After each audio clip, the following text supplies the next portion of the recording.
Welcome to the Geekdom, Episode 5, Comics, the source code of geekdom. Just your ability to make something out of nothing.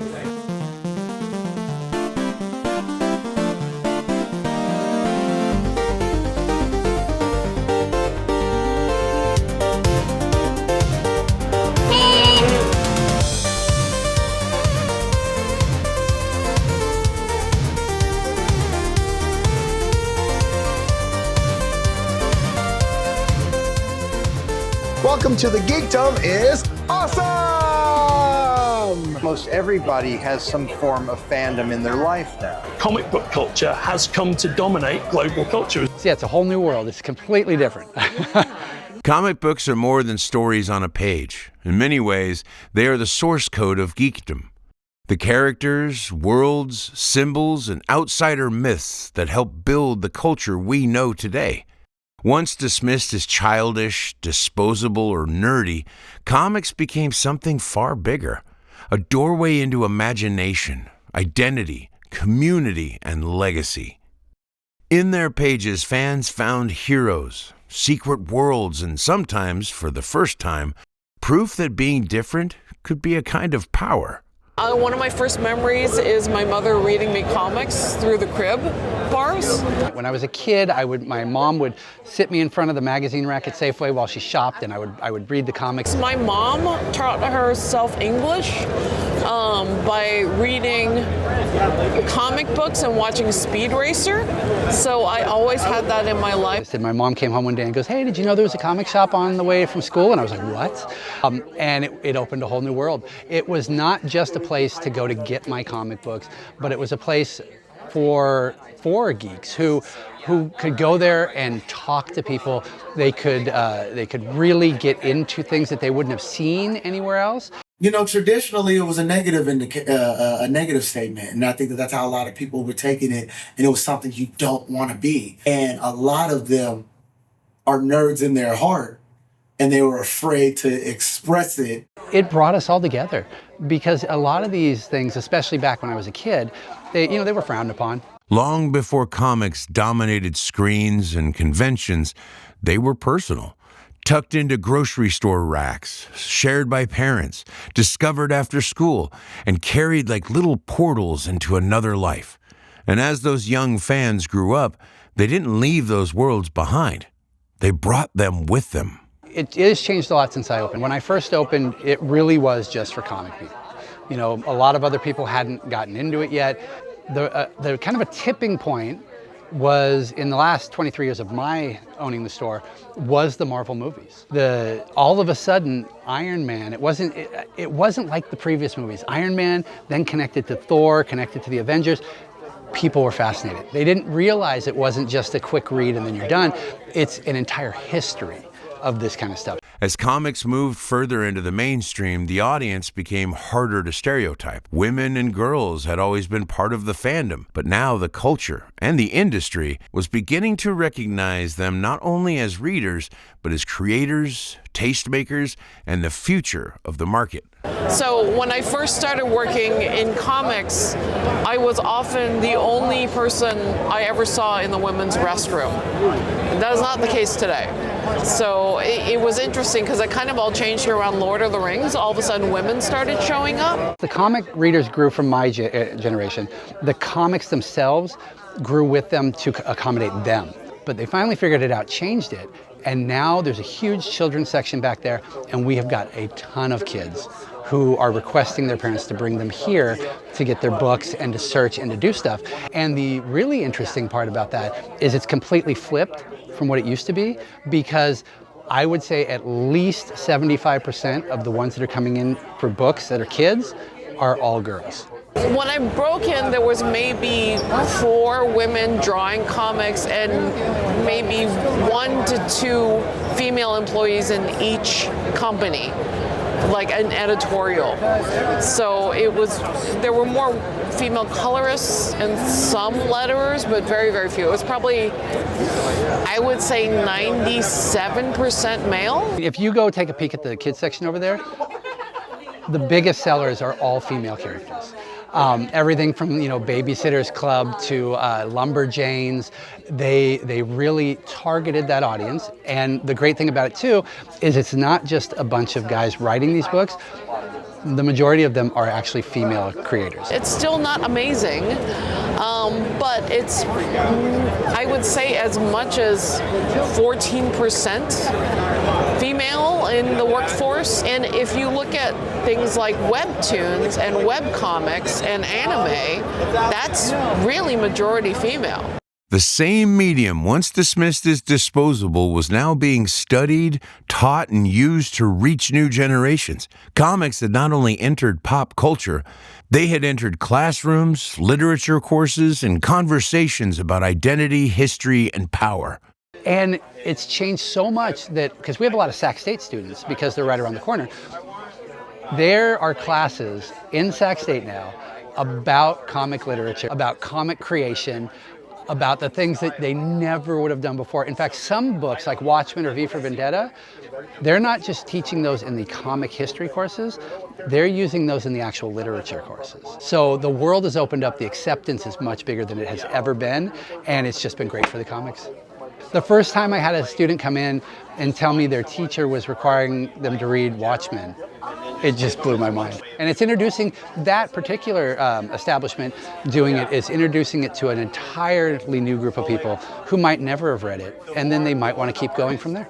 I'm a high school English teacher. I teach an ethnic studies English class in San Jose, and we have used comics in our English classes for many years. There's things like Mouse and Persepolis that have sort of become part of the high school canon already, but I've actually introduced a Captain America comic and built a lesson about counter narratives using Captain America comics. And so any chance I get to bring my love and my passion into the classroom, one, I think is engaging for the kids, and two, honestly, 17 years into a teaching career, it keeps it interesting for me and it keeps it exciting for me.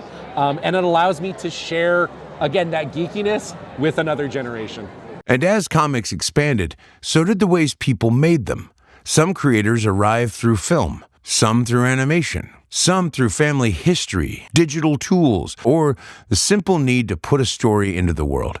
In comics, there is no single doorway, only the decision to begin. And it wasn't necessarily superhero comics, but I always loved the genre of angry people in small clothes beating each other up. And then Black Panther made me realize this has been a comic book for so long. Before it became a movie, maybe that's the approach that I should try. And so that's what inspired the idea of doing a comic book. So then I did a bunch of research on how to write a comic book. It was very simple from my own experience. Part of writing films is storyboarding, and that's all a comic book is a storyboarded movie. So the transition was simple. Grandfather was a draftsman in his earlier career, so he's had a lot of his drafting tools, and he a few years ago gave me his old drafting table. So I did most of the last traditional book on that table. He also used to collect horror comics, so I'm also trying to kind of repeat that and actually use his old art supplies to make more horror comics. Almost immediately after getting out of school, I use mostly, or pretty much exclusively, the computer to draw. So I use mostly Toon Boom for animation software.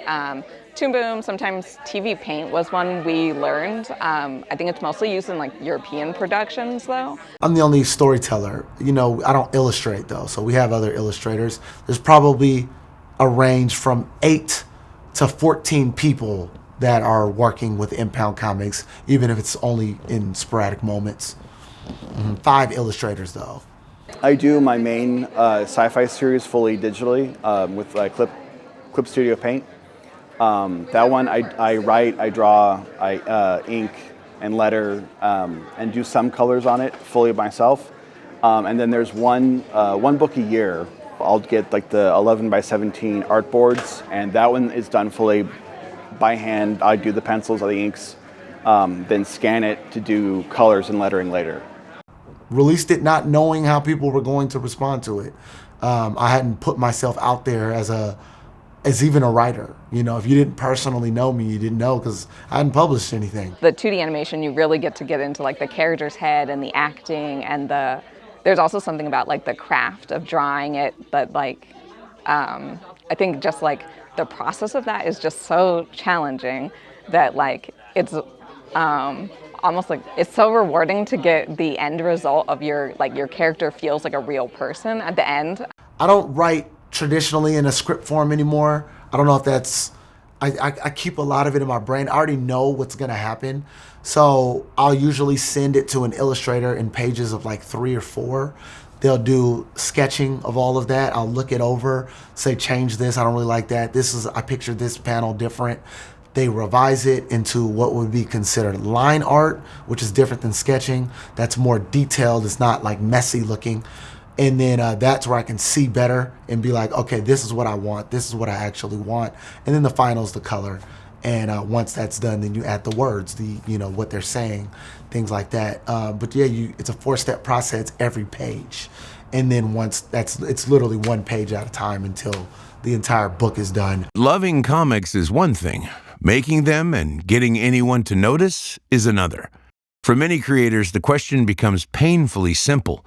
How do I break in? You know, I was a fanboy just like everybody else, a struggling writer trying to break in. And I went to the panels and they said, you know what, it may be a feasible thing for you to do to go to some of the booths, show them your work. Not just an idea, show them actual work. So that's why I self-published. And I submitted Nice Darker for the Glyph Award, and I just so happened to win the Glyph Award for Best Female Character. I showed him my book. I said, I'm Nice Dark, my name's Orlando, my book's Nice Dark, I'm trying to break in. He's like, wait a minute, Orlando Harding, didn't you just win the Glyph Award? I was like, yeah. He was like, come on in. And I've been with him ever since. Definitely the Black creative had became a massive thing. And it was still very niche in the comic realm. Black Panther brought all these new fans into the space, and the fans that were already there became more confident to express their fandom. Comics have always made room for specific passions, specific identities, and specific communities. But the real reason people stay is not market opportunity, it's connection. It's been the best thing that I've ever done. It's just the community, the people, the creatives, whether it's writers, artists, sculptors, it's all part of the same world now. What's unique about comic books is the collaborative nature of the art, what you're saying. It's not just the writer, it's not just the artist, it's also the letterer. Depending who letters the story, it can look and feel different. I think working on a film is like a very like collaborative process, and I think I really enjoy being able to being able to work with a team of artists to bring like a vision together, and then 2, like the process of 2D animation is more about like the acting and the motion. There's definitely a much broader range of expression in comics, and a much bigger, more diverse audience. Male, female, black, white, Asian, whatever. We all have that love for comics. The barriers have not disappeared, but the doors are wider than they used to be. And for anyone still exploring their own geekdom, a comic convention can feel like stepping into proof that there is a place for them. I never even went to a convention until I was an adult. And I'd be like, I'm there and I'm like, I wish someone was bringing me to this. This didn't even exist in my mind, you know? You knew that there was San Diego Comic-Con. I didn't know that there were just conventions up the street. Ultimately, they'll show their kids earlier on, and they won't give them the same stigmas that they were given and received. The same that my dad had, you know? My dad no one knew he watched Star Trek other than me and, you know, my mom. We're social beings, we're social creatures. Now, what we connect on, it can be something positive or it can be something negative. Now, you can't get much more positive than comic books or cosplay and people just being thrilled, just talking about stories, creating an outfit. The synergy of an idea coming to fruition. It doesn't get any better than that. Everybody needs to be able to step outside of themselves and relax for a moment, however they do it. I was at the Betty Ford Center. I was a lead therapist there for 10, 11 years. And working there, I needed to do something like this. Let me tell you, it's a very stressful position, stressful field, working in mental health and substance use. In the human experience, there will always be room for more stories and more artists on every platform that we tell those stories, because stories are essential to the human condition. And And once I'm dead and gone, buried, these will they'll still be here, left behind as my legacy. And some people will say, hey, who was Orlando Harding? What did he do? Man, these are some pretty cool books. And, when I'm an afterthought. So that's nothing better than that. Across this journey through geekdom, we have seen fandom take many forms: cosplay, toys, games, comics, and the communities that grow around them. But comics sit close to the source code of it all. They gave many fans their first heroes, their first secret worlds, their first sense that imagination could be a home. And whether they live on a page, a screen, a convention floor, or in the mind of a creator, still trying to break in, comics remind us that geekdom has never been about fitting in. It was about finding the world where you already belonged. Welcome to the Geekdom. Come as you are.